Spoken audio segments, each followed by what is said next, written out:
Unit tempur Valkyrie Angkatan Bersenjata Rusia menghancurkan pangkalan drone dan amunisi Angkatan Bersenjata Ukraina di front Zaporozhye. Personel unit khusus Pangkalan Militer Keempat Angkatan Bersenjata Rusia, Valkyrie, terus memburu operator pembom drone berat Angkatan Bersenjata Ukraina, Baba Yaga, di front Zaporozhye.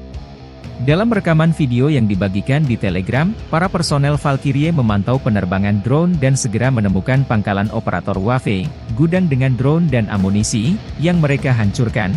Serang dengan drone, serang mereka dan arahkan tembakan artileri ke sasaran. Serangan ke target tepat sasaran dan menghancurkan bangunan dimaksud. Namun tak dirinci total kerugian personel Ukraina dan jumlah drone yang hancur dalam serangan tersebut.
Download Tribun X sekarang, menghadirkan lokal menjadi Indonesia.